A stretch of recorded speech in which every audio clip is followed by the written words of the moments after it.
cloches des églises sonnent le glas une fois par jour. Un glas collectif pour annoncer tous les morts des dernières 24 heures. Car cette semaine, uniquement dans le centre historique de Bergame, on dénombre près de 200 décès.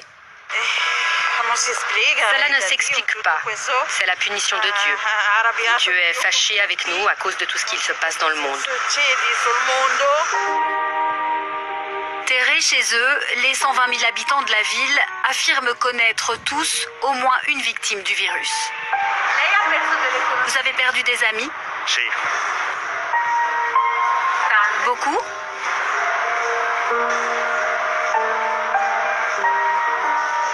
Non. C'est difficile pour vous, les plus âgés. Si. Non me lo spiego. Je ne me l'explique pas.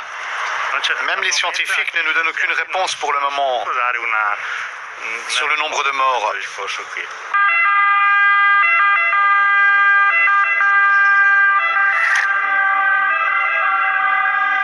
Dove abita? E cosa fa qui adesso? Ma lei deve stare a casa, io non può uscire. Lei è in ospedale. Depuis le 8 mars dernier, comme toute l'Italie, la ville de Bergame est confinée.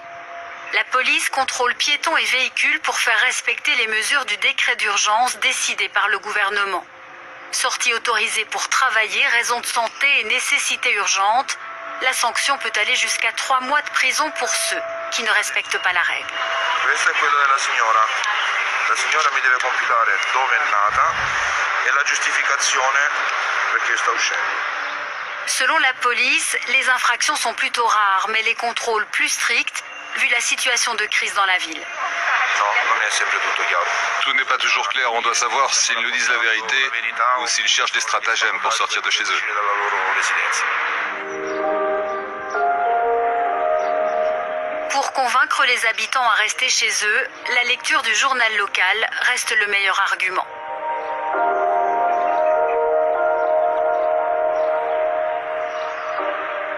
Alors ceci est l'Eco di Bergamo, c'est le journal de Bergame, celui que tout le monde lit ici. Et depuis quelques jours, le nombre de pages nécrologiques a fortement augmenté. Aujourd'hui, c'est bien simple, j'en ai compté 10 dans le journal. 10 pages remplies d'annonces mortuaires. Tous ces gens sont partis en quelques jours, ici à Bergame, à cause du coronavirus.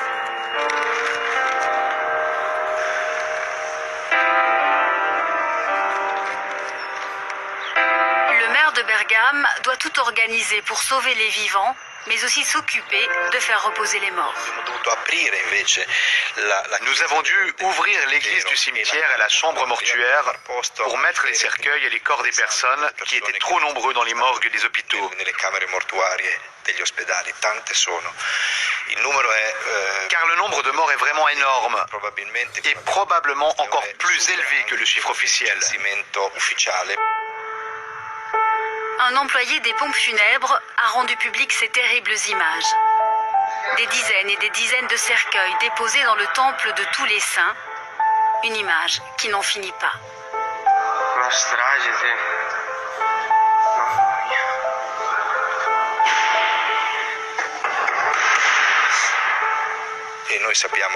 Nous savons que beaucoup de personnes sont en train de mourir, souvent des personnes âgées qui meurent dans les maisons de repos chez elles.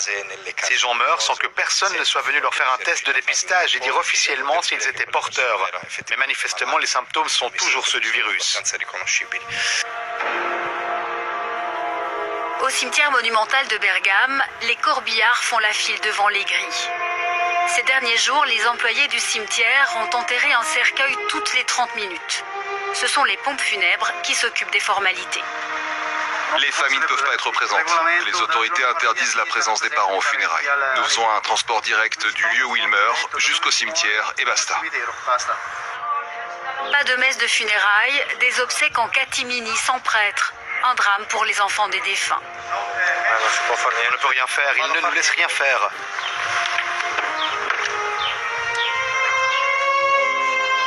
Seules les familles qui ne sont pas malades ou mises en quarantaine se déplacent pour apporter quelques fleurs.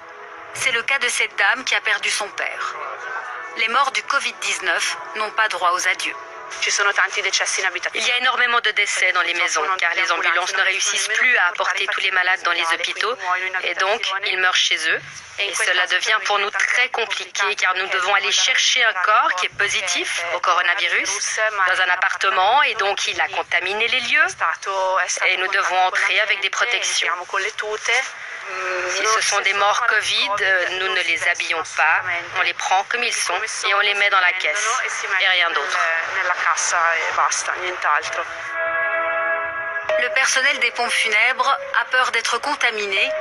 Ils affirment travailler en première ligne, un langage de guerre.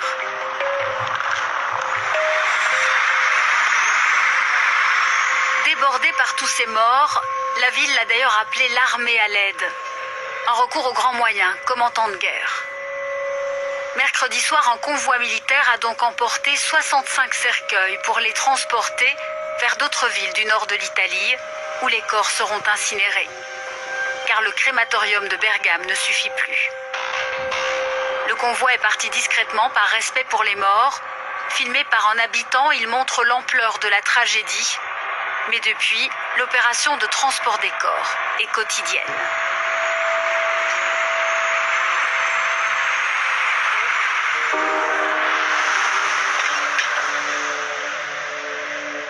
La cadence des ambulances augmente à l'hôpital Saint-Jean-23.